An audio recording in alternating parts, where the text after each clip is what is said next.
Welcome to Mission Evolution Radio Show with Gwilda Wiyaka, bringing together today's leading experts to uncover ever-deepening spiritual truths and the latest scientific developments in support of the evolution of humankind. For more information on Mission Evolution Radio with Gwilda Wiyaka, visit www.missionevolution.org. And now, here's the host of Mission Evolution, Miss Gwilda Wiyaka.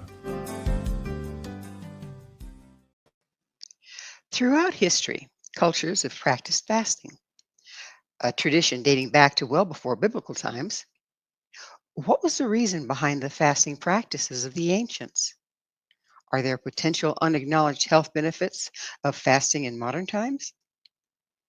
Mission Evolution Radio TV show is coming to you around the world on the Voice of Canada Broadcast Network, vocbn.ca. With us this hour to explore the benefits of fasting is Dr. Gabriel Cousens. Dr. Cousens is an ortho-molecular psychiatrist, Doctor of Divinity, Diplomat of Ayurveda, and a Diplomat of Holistic Medicine. He's recognized by the New York Times as the fasting guru, considered a world expert in healing type 2 diabetes, and the author of many books, including There is a Cure for Diabetes. His website, drcousensspiritualfast.com. Dr. Cousens, thank you for joining us on the show. Okay, I'm very pleased to be with you, Gwilda. Yes, this I think is a pretty important topic right now because we all have so many health challenges. Fasting and detoxing can be probably pretty helpful for that, I would guess. So let's start out with, what is an ortho-molecular psychiatrist? Well, one of the things that has happened in the world is people's brains have become unbalanced.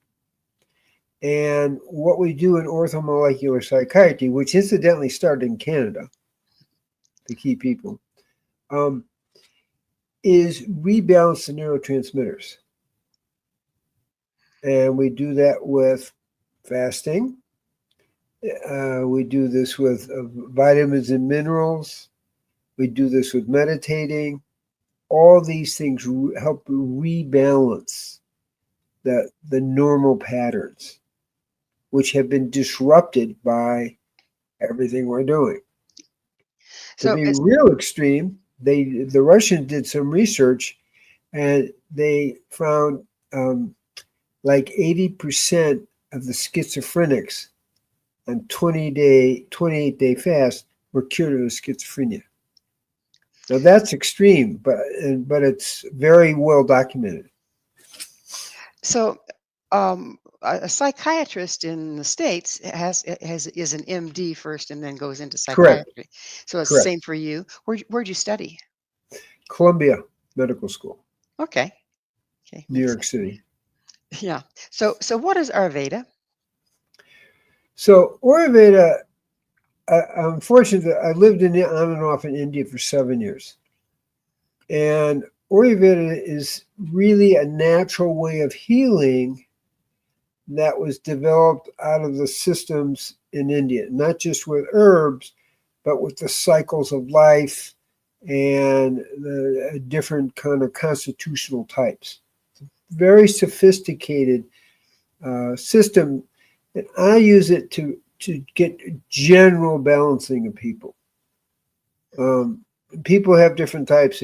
I'm just giving you names. I can define them as well. Vata, Kapha, Pitta, Vata, Kapha. It goes on, but there's 9 different types.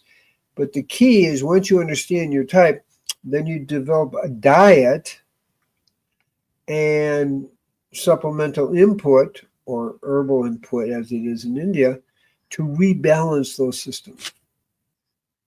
So is health all about balance? It's a very important part of health. I wouldn't say it's all about balance, but it's key. You have to have some balance here. It's really key. Right. And we're talking about the physical structures and organs and everything when we're talking about that balance, yes? Well, actually, the emotional balance is pretty important, the intellectual balance, and the psycho-spiritual balance. So all of those count. I'm also, as a holistic physician, I'm seeing everything. And we approach it with that idea. That's why the spiritual fasting that we do is really a rebirth to rebalance on all those levels, very specifically. So how often does a person need to fast? It's a good question. When I first began to explore this in about 1982, I started with a 40-day fast and just like, how does that feel? And try different things. But I've come down to a minimum of 7 days twice a year. Okay. And when you say you're fasting, do you just drink water only, or is there something else that you're ingesting in that period of time? Well, I've done a water fast, a 21-day water fast, because I'm a researcher. I'm exploring things. I do things. Okay. I like to take green juices and dilute them in half. It seems to be much easier for people, and it doesn't change the success rate. So by vegetables, you mean like, say, put a bunch of nice leafy greens in a blender with some water and Well, you juice them. You put them in a juicer. okay, It's different than a blender. It's different than a Mhm. blender, but it's the same idea. Right. But you're juicing them, so you're just getting the juice that's in you. And our main ones are celery and cucumber because they have so much water in them. Makes sense. Makes But sense. we'll do carrot, we'll do beet, we'll do a variety of leafy greens, and that's how we do that. And then I dilute them in half. It The might juice. be kind of intense if you didn't, right? Yes, and it's much more balanced than water fasting. Because people can get one of the things what we face today is people are very deficient. For example, particularly magnesium, which is very high in leafy greens, which is great. So if you just fast on water, there's a tendency to get even more deficient. So I counterpoint that by using a lot of leafy greens and that kind of thing that will build up the minerals in the system. Minerals is a huge thing, isn't it? And our vegetables carry quite a few of them, so which is a That's little different. exactly the point. Exactly. And particularly the magnesium. Yeah. So how old is the practice of fasting? Thousands of years. I can go back 5,000 years. And, but we know biblically we have Moses. The Egyptians also fasted. Okay. And we have Moses and we have Ezekiel. And then Jesus fasted for his 40 days. I actually saw where he did that in Israel, the place. And the Greeks also did a lot of that. Pythagoras would do 40-day fasts and so forth. So it's absolutely not a new idea. So do the indigenous people, like say the first Canadians or the Native Americans, did they also practice fasting? I've met some Native Americans who say that's the case. Now, I'm also a 4-year sun dancer, and for 4 days, you don't have water or food. Right. And it goes the same with the Vision Quest, yes? Yes. Mhm. So at least a 4-day, fast. What we would call a dry fast. And that means no water either. Correct. Gotcha. Gotcha. So So like a vision quest, but you're dancing and you're kind of hooked to the tree, So most of us have heard of fasting, right? What's the difference between fasting and spiritual fasting? Intent.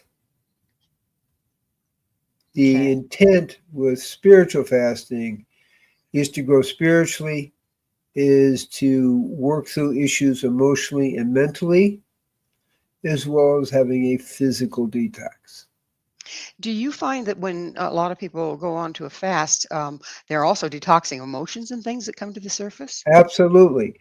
They, starting with about 10 hours to the 48 hours, people are doing more physical detox.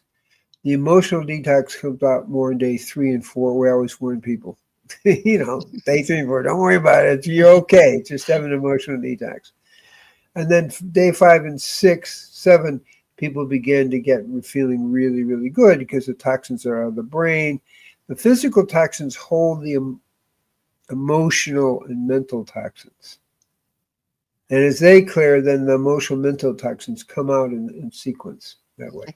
When we're talking about emotional and mental toxins, is it something like, can it be thought forms or stuffed emotion? Yeah, thought forms for sure.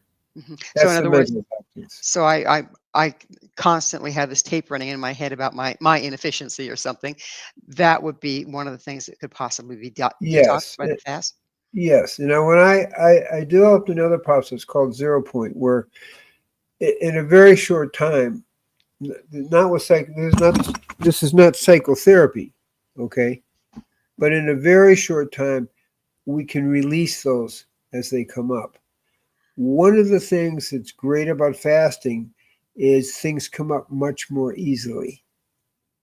So they come to the front, and then you can work on them.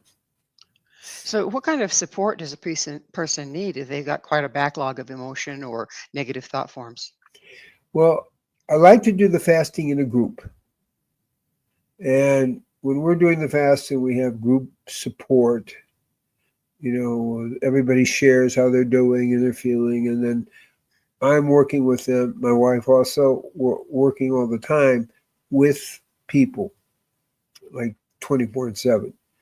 So that has been quite sufficient, even with groups of 70 fasters. So if you have, your average American or average Canadian that hasn't ever fasted and they eat the normal diet, what what are you confronted with when they start doing a fast? The biggest thing is fear. Am I going to starve to death? What's going to happen? Okay. And we do a lot in assuring people it's okay. And we spend time with people. That's the most important thing.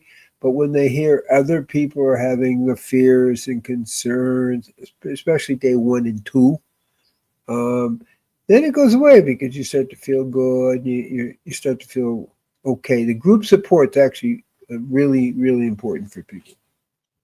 Do you think that the angst that comes up in day 1 and day 2 is old stuff that's stored as well as fear of starving? Yeah, but you really don't even go into fasting mode for 10 hours to 2 days because you're still in what we call glucose metabolism. After that, you go into ketone metabolism. So there's a shift. But the first 2 days is just, it feels a little different. Now, when you've been fasting I've been fasting, as I said, since 1983. I don't feel anything. I'm fine. So as people get used to fasting on a regular basis, then all that goes away. But the very first time you're fast, like what's going to happen? So what we do is we do a lot of reassuring people in the group process things and so forth. And I also do have a diabetes kind of support group because usually when they're fasting, we get them off insulin. Well, I'm sorry to interrupt, but it is time for us to take a station break. Dr. Okay, good. Cousens and I will return very shortly, so don't go away. This is Mission Evolution, www.missionevolution.org.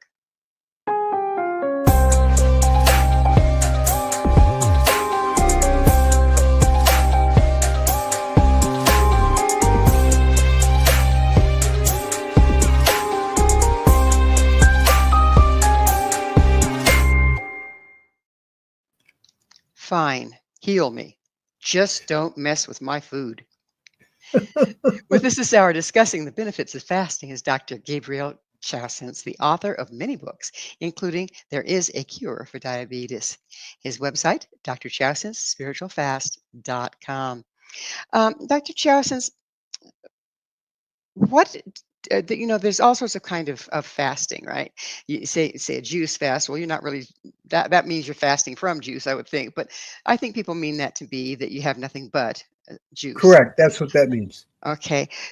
Of all the different forms, um, which works better for the spiritual fasting you're talking about? Well, a long time ago, they only had water, right? They didn't have juicers. Um, uh, I find, again, this diluted green juice fast is why I choose it, is the best for supporting spiritual life. I see that this is spiritual fasting is like a spiritual rebirth. So it's a restart, and that's the key. Okay, so people can get really, really tired on a water fast. Okay, and that actually undermines what I want to have happen, which is you're getting spiritually invigorated. Okay, so you need a little juice, so to speak, to kind of be able to have that energy. And so that's why I like the green juice. Now, what I don't use fruit in it because that makes the blood fructose sugars go too high. And since we do a lot of work with healing diabetes, in my book, There's a Cure for Diabetes, we're talking 61% of the people getting cured in 3 weeks. And diabetes is incurable, right? So that's what people believe. But what's my point? I can't have fruits in there. That's what my point is. Okay. So how does spiritual fasting promote balance? How does it promote fasting? Well, how does spiritual fasting promote a person's balance? Oh, okay, good. It works in a variety of ways. Generally, and don't take this personally, but most people's brains are shrinking after the age of 40. Okay. So what happens with fasting is certain neuroderived hormones exist, and you actually can increase your brain size by 1%. Now, How that's does pretty exciting. Okay. how does that happen, and what kind of studies show that? Well, there's a few, I mean, these are professional studies, and neuroderived growth factor is one of the factors. Brain-derived neural factor is another, and they actually increase brain cell or neuron production, and So, that's documented. so the Those are science papers we're talking about. you're talking about the fasting promotes. The act of fasting creates hormonal secretions that actually, and it stimulates brain, what we call stem cells. Stem cells are from what other cells grow, and particularly we're talking about neurons. So we're talking about an increase in neuron function and number. Stem cells are like the mothers that give growth to different things, and what we see is that the neuron cell production increases. That's pretty exciting. Okay, so you're growing the brain. Okay, and that's exciting, and most people don't really quite understand that.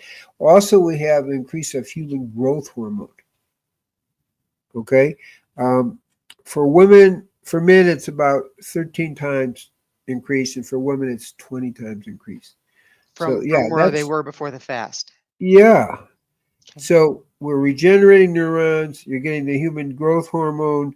You're getting certain hormones that actually increase brain function and balance brain function, like brain-derived neurotropic factor. These are just terms, but they're real things. Okay. Then I also found for health, just straight health, we're talking about getting off insulin. Pretty much all type 2 diabetes get off their insulin by the time the fast is over. But we're also talking about dropping blood pressure. Easy. Now, here's the key. Fasting helps reset the genetic code, the epigenetic code. So you don't go back after you're done fasting necessarily. Your blood pressure doesn't come up again. It resets in that way. It's an epigenetic reset. Okay, so that's like really important. Decreases breast cancer by 40% if people are regularly fasting. That's, again, everything I'm mentioning is documented in the literature. Okay, it protects you against Alzheimer's disease, which I think is pretty important. It really helps with osteoarthritis, not rheumatoid, osteoarthritis. We see a lot of people get cured of that, even in a short time. Um, and it can minimize like heart disease as well. It decreases generalized inflammation. I was going to ask. It sounds like it's working on inflammation. Yes, How much is your intent, a clear intent for the fast when you go into the fast? Is that important? I think it is, and it's a good question you're asking, because if you're just fasting to lose weight, that may be what you get, okay? But if your intent is a spiritual rebirth, physically, emotionally, mentally, and spiritually, you're going more likely to go in that direction. What That's how important it is.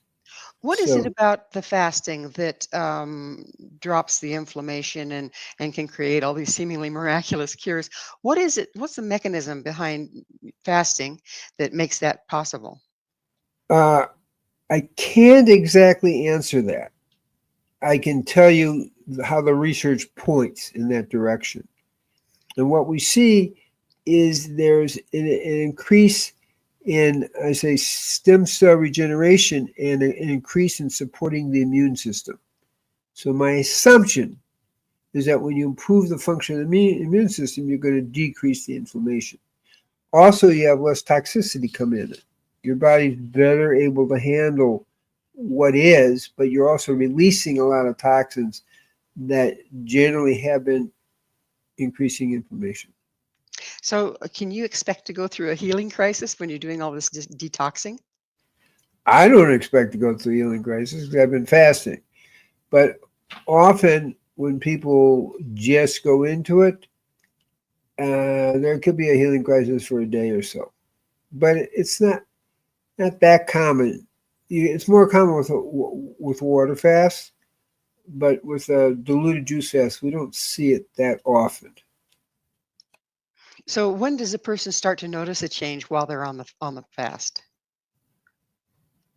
Um, I see that in general, the phases, the hardest days are days 3 and 4. Then you start to feel clearer, better. I'm going to say more energy, more attuned with things. Your mind is clearer. Um, that begins to happen day uh, 5, 6, and 7 in So, general. Yeah. I just lost it. Talk on it. Um, so, if you're in the process of fasting, when do you start noticing the heightened intuition or spiritual connection? Is that part of the Day, deal? absolutely. Day 5, 6, and 7 is where it's most common because you've cleared the first round of toxins, and now your mind is working better and your body's working better, and there's a greater flow of the spiritual energy. Are you And talking about like Kundalini, I or are am you talking definitely about the talking about Kundalini. chakras, or Yeah, okay, all the um, above? both. So my work, because I've been directed to awaken Kundalini from my spiritual teacher in India, and it's way easier during a fast to awaken the Kundalini. The term is Shaktipat. It's by the touch. It's significantly easier. Um, if you just do a regular workshop, maybe 30% will have awakened, but here we're talking about 80%. Oh goodness. And that's really impressive, in that way. So fasting opens up what we call the nadis. There's 72,000 nadis. We're not going to count them all, right? But there's three main ones, Ida, Pingala, and Sushumna. And the central channel called the Sushumna, as it's cleared out, the energy is much easier to flow. And that's what we're talking about here. And it's significant because meat, fish, chicken, dairy, all block the flow of Kundalini. And that's more of an Ayurvedic understanding, but they all block the flow of it. Um, I, Go ahead. So, you say you juice vegetables? How is it important that they're organic? Yes, because you don't want to be putting more toxins in. Yes. And when I found, I've done some research on my own. I didn't publish this research, but I did it with about 60 people, and and their average toxicity was 26 toxins. How do you measure that, out of curiosity? Well, there's a few machines that you can do to kind of measure it, like a Vol machine. I don't know if they're more kind of esoteric machines, but Dr. Vol created these machines, and there's stuff out of Germany too. But the point is, and also we call O-ring testing, which has been validated in literature. Okay. So after 1 week of fasting, we dropped it to about 13% of the toxins left. After 2 weeks, 100% were gone. Clear. So we know it gets it out. But your input needs to be clean water and organic. And not that organic's totally perfect. We can't say organic is totally clean, but it's far less pesticides and herbicides. Put it that way. That would be kind of counterproductive if you're juicing it, which makes it much more dense, right? Much more Correct. condensed. So the chemicals would be probably just that much more bioavailable, if you will. Right. So that's why it has to be 100%. Organic. And we filter the water. Do you RO? Yes. Okay. But then all the vegetables in there provide minerals, even though the RO water doesn't have any more. Correct. Right? Okay. Exactly. Okay. Does the fact that you're not taxing your digestive system, I mean, juice is going to go through you pretty quickly versus a turkey dinner. Does the fact that you're not all your energy isn't tied up in digesting and assimilating food, does that mean you freed up energy for other things? That's an excellent question. Very few people ask that. That's a really good question. So the way I describe it is that your energy that's for digestion, inflammation, all these things really goes into healing. And for a few days after the fast is over, we suggest people take digestive enzymes. It takes a few days to get it back out again, if that makes sense. We also give anti-inflammatory enzymes, kind of natural enzymes. We're going to have to pick up on those. We're going to have to pick up on those on the other side of a station break. Dr. Cousens and I will be right back to continue our discussion. So you stay right there. This is Mission Evolution, missionevolution.org.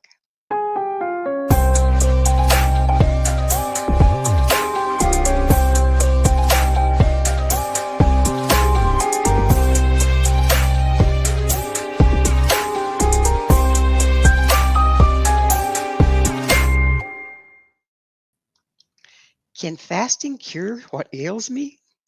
This is Mission Evolution, missionevolution.org. With us discussing the medical benefits of fasting is Dr. Gabriel Cousens. His website, drcousensspiritualfast.com. What all have you documented as far as illnesses go that respond to the fasting? Well, as I mentioned, the literature shows that with fasting, you have a decrease of 40% of breast cancer. We regularly heal high blood pressure. That means off all medication and a normal blood pressure. We have very good results healing type 2 diabetes. In 3 weeks, as they say, 61% healed. And actually, I've even had that work with type 1 diabetes, which is very, I'm going to say, professionally, like, I wouldn't believe that could happen. But about 20%. Okay, that's really amazing. Okay, I'll just explain that. So to maintain the healing, does a person have to do fasts on a regular basis? Well, I like them to, but not everybody's going to do that. No, but they need to be on a good diet. So after the fast, I recommend people kind of go to a one-step better diet. Now, I had this guy who was a type 1 diabetic, and his blood sugars were in the low 80s, which is very good. And he began eating fish. And this is 9 months later, and his blood sugar starts to go up. I said, So you know what? Stop eating the fish, see what happens. And it goes back down. So you have to keep the lifestyle, which is a vegan, at least 80% live food lifestyle. So staying away from becoming vegan and staying away from animal foods is the way to maintain the correction that you've Yes, seen through the fasting. absolutely. There's no question about it. Based on I've been, as they say, since 82. We'll do the math on that. That's 47, 50 years, you know. So yes, that is what I have observed. And people, I mean, I once had a lady, this is a great story. She came in, she's 93 years old. She's on 13 medications. She's got heart disease, diabetes. She's in a wheelchair from arthritis. And a week later, 10 days later, all gone. She's off all her medications and no diabetes, no high blood pressure. I saw her a year later. She was just doing great. That's fantastic. So I'm making a point at any age, we can see this happen. You're not too old to fast or to heal yourself. So can fasting bring up heretofore buried issues and traumas? Absolutely. And I use it for that. As a psychiatrist as well, I will use fasting and work with people as they come up. It definitely happens. That's the emotional detox and the mental detox. And you use the word thought form, and that's the word I use also. And you can clear these thought forms that come up, and it makes it more accessible because we create a body armor against our emotions. Okay, So we stuff that's them in a our general body, term. basically. We What? stuff the Yeah, frequency of the we emotion in store our it. body rather than moving it out. Right. And so that body armor weakens, and the result is you're more access to the emotions and mental traumas. What kind of support is needed to move through something like that if you've had a particularly traumatic time of it? Yeah, well, usually during the fast, I'm doing that support because you need, to clear it, you need somebody who's kind of trained. You don't have to be a psychiatrist, but you need to be trained in the mental health field at least. How do you suggest a person, so they're fasting away at one of your retreats, and all of a sudden they're being bombarded with these toxic, stuffed emotions that are emerging? Yeah. What's your first recommendation for people that's going through that? What do you recommend for them? Tell us about it. We meet, you got to share it. A lot of people are afraid to share it. So we actually have a morning group sharing to bring out whatever, difficulty with fasting, emotions coming up, mental states coming up. So first thing in the morning, we do my wife's the yoga teacher. We do the yoga in the morning, and then, we have a sharing. We ask people to bring it up, and then usually I work with it. And I said, groups not bigger than 70 people. That That's a work. good size right there. I mean, Yeah, you got your hands full, I'll bet. yeah. Yeah. So It keeps you busy. I'll put it that way. you indicate that spiritual fasting is also powerful treatment for medical imbalances and your brain chemistry. How does it affect brain chemistry? Well, a lot of people's brain chemistry has been imbalanced by lifestyle, by toxins, by all the things that trauma that are going on in society. And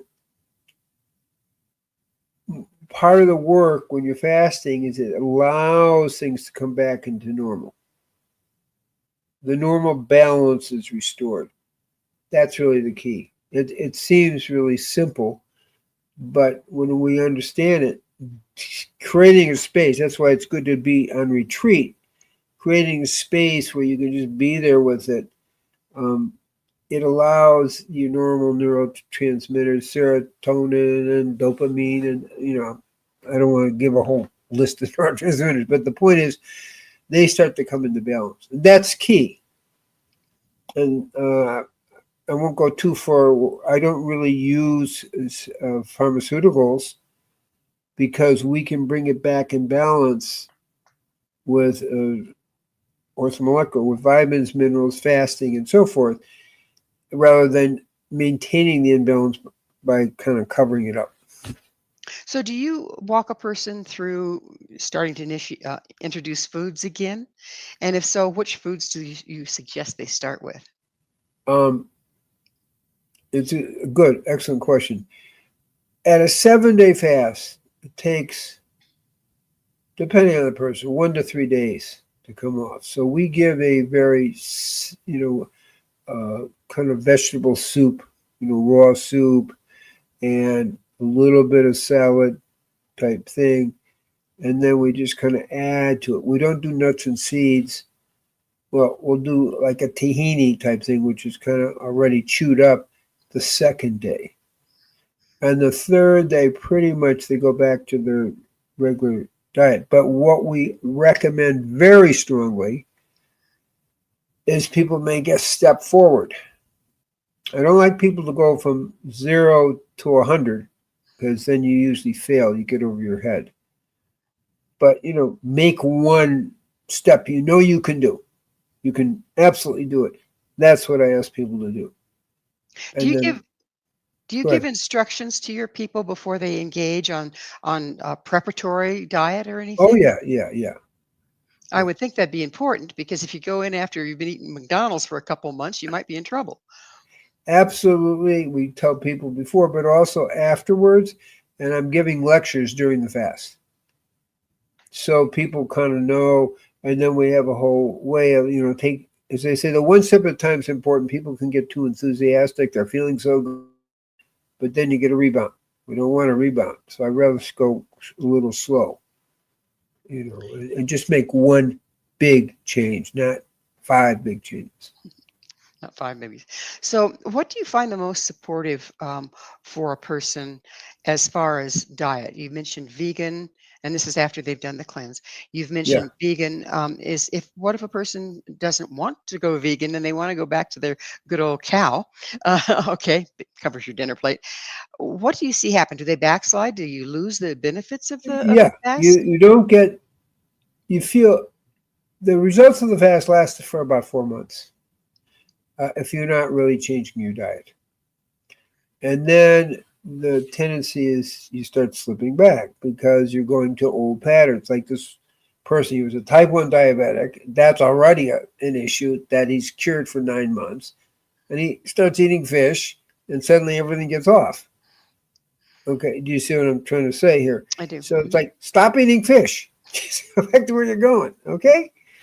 Can it have to do with the quality of the fish? Say, for instance, if it's farm raised or not real clean. No.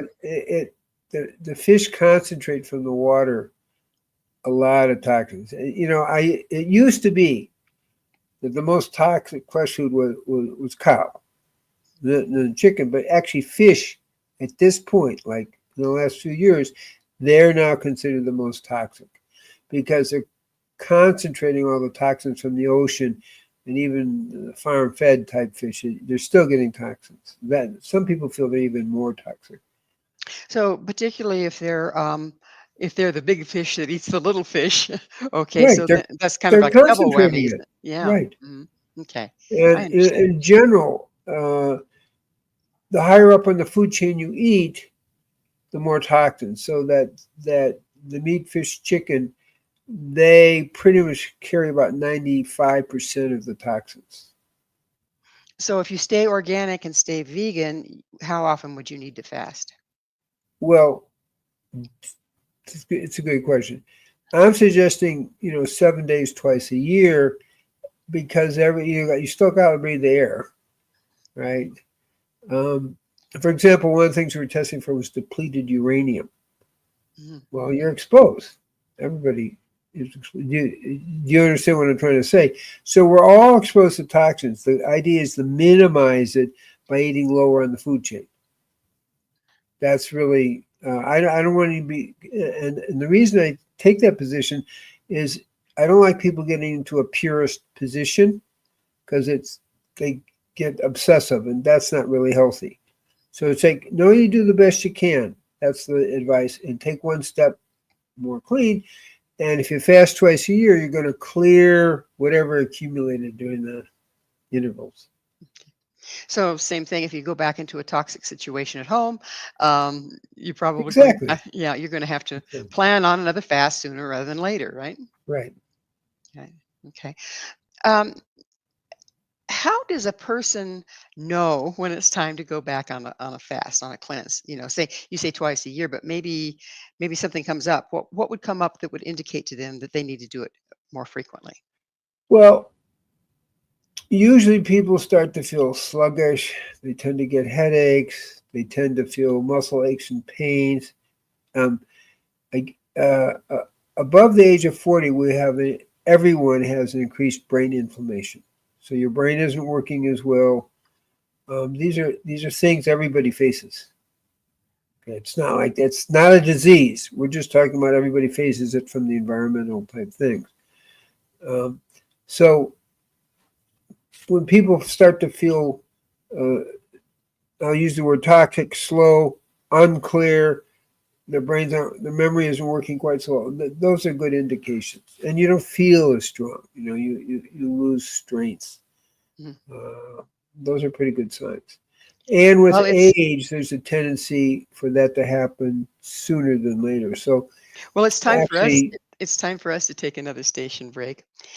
Stick with us. Dr. Chowsins and I will continue to explore many faces of fasting.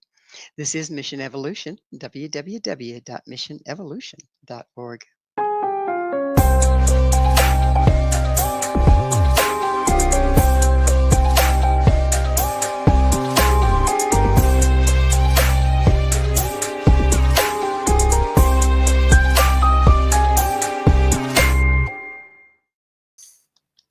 Can fasting help us with our Kundalini?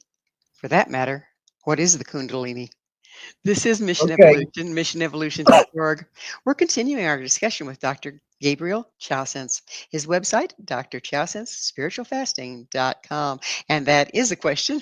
You seemed like you were ready to answer that one. It's an excellent question. So fasting definitely enhances the flow of the Kundalini. Okay. Now, my spiritual teacher, 1975, kind of put me in charge if anybody had any difficulty with it. So I have a lot of experience, and I was kind of involved in a book called Kundalini Transcendence or Psychosis. So I work with this. This is like a subspecialty. Just so when I answer it, so fasting definitely helps the movement of the Kundalini. Okay. And what is the Kundalini? Yeah, and Kundalini is the cosmic energy that is stored at the base of the spine in the subtle bodies. Okay, not in the physical body, but in the subtle body. The Muladhara chakra, so to speak, slightly below that. And it's the spiritualizing force of the universe. And when it's awakening, it begins to move upward. At the same time, we're always being affected by the cosmic Kundalini coming down. And when they come together, it's a very powerful upgrading of consciousness. So we're going through quite an interesting phase in our planet's history. As we move into more into the age of Aquarius, frequency on the surface of the planet is rising. I know these times have been prophesized, but we're really seeing people having a hard time of it. Okay. Yes. How is it affecting our Kundalini? And if so, what can we do about it? Well, I would say that the people who are having a hard time generally don't have an awakened Kundalini, because when the Kundalini is awakened, you get more conscious, and so you you alter how you're looking at the world. You know, a yogic teaching is the world is as you perceive it, the world is as you believe it to be. So if you have a negative view and you have that kind of negativity, usually that's not the energy it helps awaken it. I'll put it that way. So the whole idea is awaken, but it is to change the way you're looking at the world. And that's the key. And all these are subtle, and they all sound simple, but it's a big step to alter that. So when the Kundalini is awakened, it actually helps you make that shift because you can feel it. Okay, literally you can feel it. When I had the Kundalini awakening in 1975, literally I had this red thing going up my back like a snake all the way. Oh my goodness. And Yeah. I had stigmata on my hands. Now, that's not the usual thing that happens to people, okay? But what I'm saying is these things really do happen. The other thing that happens when the Kundalini is awakened, there's often a lot of physical healings that spontaneously happen. You're And dealing with higher frequency, right? exactly. And it's uplifting your frequency, and therefore these healing, I won't call it spontaneous, but it is spontaneous since you're not doing anything. The Kundalini is awake, it's increasing your frequency, and everything gets better. What does it do to your chakra system when it wakes up? Generally rebalances. Okay. That's probably the simplest way of saying it, but it won't. The way the Kundalini works, it has kind of a divine intelligence. It doesn't really overwhelm your chakra system. So it's working in the first three first, and it has to get clear. Then it kind of moves up. And you can feel a progression in the body as it happens, which is nice. And I explain that to people so they don't worry about it. We've all seen the pictures of the back of the spine with energy moving up and down in That's correct. like a double helix, and it kind of weaves in and out of the chakras, I Yes. believe. What Yeah. is that, the Kundalini? Is that what we're talking about? Well, no. These are channels that you're seeing. And those channels where they converge is where you see a chakra. Okay. Mm-hmm. Okay. But the big channels, the Ida, Pagala, and Sushumna, those are the big nadis, carry the Kundalini, but they're not the Kundalini. Is Gotcha. that, you see what I'm saying? Right. So they're the carriers to which the Kundalini flows. When you're fasting, those channels get unclogged, so it's much easier for the Kundalini to be awakened. So I would expect the more toxic we are, the more resistance to the frequency of the Kundalini. I mean, just like electrical Yes, resistance. yes, yes. So that's why probably a lot of us don't have an awakened up Kundalini, right? Well, but again, during the fast, about 80% of the people, because you're detoxing, and I'm doing the Shaktipat, about 80% do get an awakening Kundalini. Do you have So, meditations and whatnot that you share in order to, guided meditations that help a person consciously work with these things? The yes. Kundalini, the chakra system? Yeah, I mean, we're meditating 2 hours a day during the spiritual fast. And I give people some advice on how to work with things. We use a mantra that Moses received at the burning bush, and that Jesus gave when he came down from the mountain to his disciples. That's the mantra that we use. I can show it to you if you want. Probably not right now. Oh, okay. Okay. Um, So but that helps stabilize things. That's my point. tell us about the epigenetic upgrade you associate with fasting. Well, that's one of the most exciting things. And I didn't have language until I began reading about it in other type of situations. but it realigns. Epigenetic is the control system over the genetics, and that can vary to be a healthy control system or not so healthy. So during the fast, there's a much greater realignment. It's the P53 gene. I mean, it's more technical than I'm sharing, but that actually realigns it, and then the energy flows and the epigenetic shifts back to normal. Here's an interesting one. I'm real curious about this. You state that fasting enhances your body's ability to become a superconductor of the divine. Please explain. Well, perfect sequence. So we talked about the 72,000 nadis, the three main nadis, and as they get cleared out with the fasting, okay, so there is an obstruction in the nadis, the main nadis, then the energy moves more flowy, and then the Kundalini, we can call it the Ruach Kadesh in the biblical system, or the Holy Spirit, it all moves more freely through those channels because they're not blocked.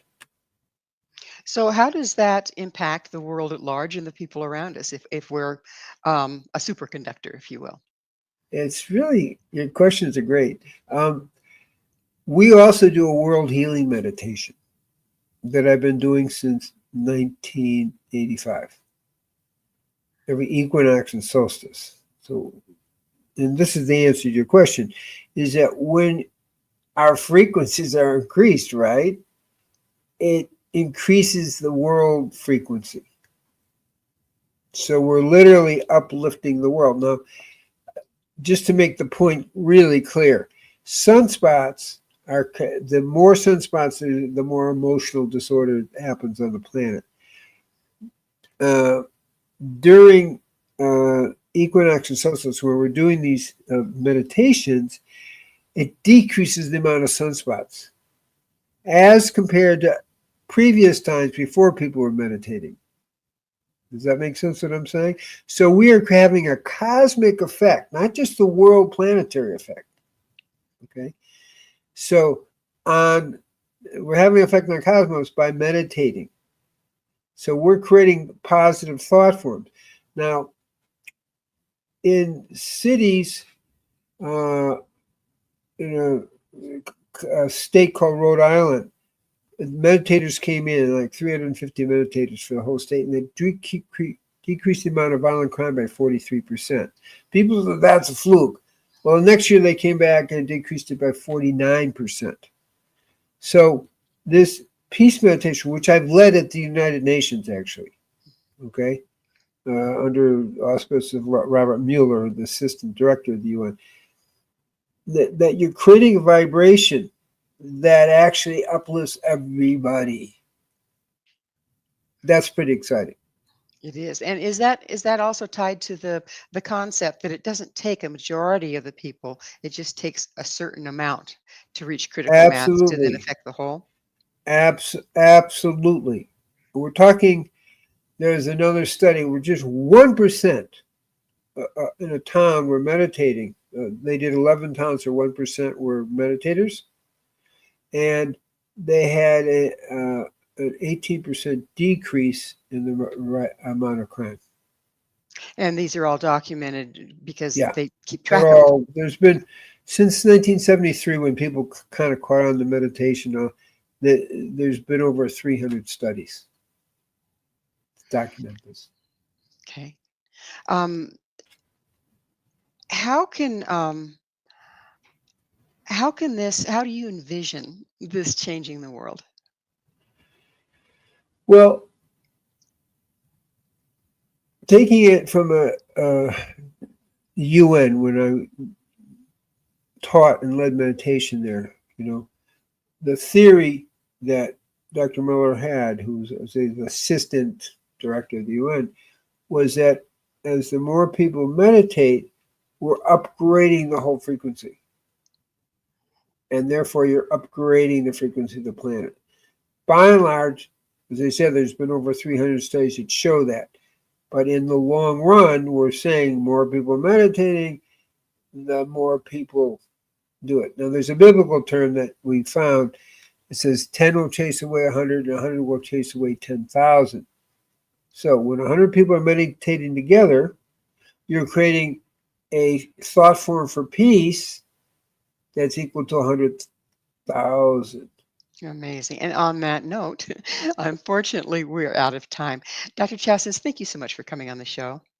Thank you. It was fun. Thank you for your excellent interview. Thank you. Our guest this hour has been Dr. Gabriel Cousens, the author of many books, including There is a Cure for Diabetes. To find out more about Dr. Cousens' spiritual fasting and where you can find his books and all he has to offer, visit his website, drchowsensspiritualfasting.com. This has been Mission Evolution with Gwilda Wiyaka. For more information or to enjoy our past archived episodes, visit www.missionevolution.org. But please be sure to join us right here next time on the Voice of Canada Broadcast Network, VOCBNCA, where this mission will continue, bringing information, resources, and support to our rapidly evolving world.